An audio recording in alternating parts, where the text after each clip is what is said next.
मी आदर्श विद्यालय टाकळी जहागीर तालुका देगलूर जिल्हा नांदेड येथील विद्यार्थी आहे.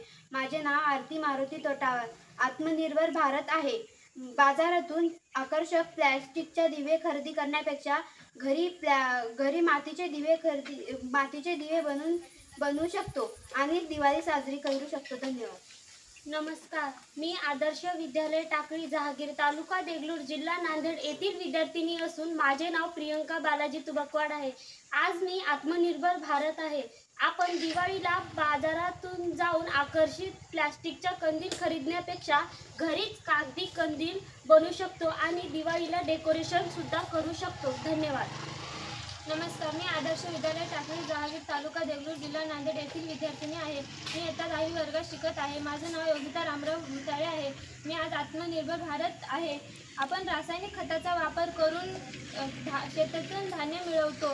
ते धान्य आपल्यासाठी पौष्टिक नसते. त्यामुळे सेंद्रिय खताचा वापर करून आपण धान्य मिळवू शकतो.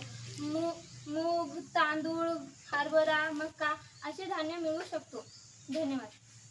नमस्कार, मी आदर्श विद्यालय टाकळी जहागीर तालुका देगलूर जिल्हा नांदेड येथील विद्यार्थिनी आहे. माझे नाव श्रुती अमोल दंडेवार आहे. मी वर्ग 8वी मध्ये शिकते. मी आज आत्मनिर्भर भारत आहे.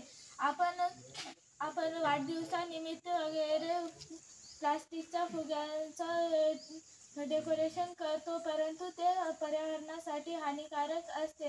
त्याऐवजी आपण निसर्गातील फुलांनी, अशा वेली पानांनी असे फुलं वगैरे बनवून आपण त्याने डेकोरेशन सुद्धा करू शकतो, जे की पर्यावरणासाठी पूरक सुद्धा असते. धन्यवाद.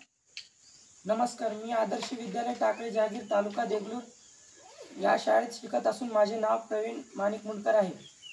मी आत्मनिर्भर भारत आहे. आपण सर्वजण बाजारात जाऊन भाजीपाला वगैरे वगैरे खरेदी करतो आणि ते प्लास्टिक बॅगेत भरून घरी आणतो. भाजीपाला घेतल्यानंतर ते प्लास्टिकच्या पिशव्या आपण इकडे तिकडे फेकून टाकतो.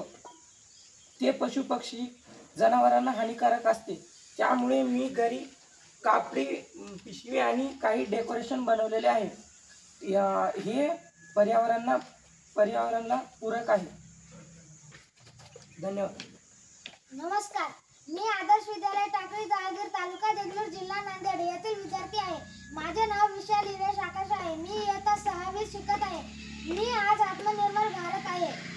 आपण जे बाजारात जाऊन प्लास्टिकचे बुके जे खरीदतो, त्याऐवजी आपण निसर्गात जाऊन छान फुलांचे असे बुके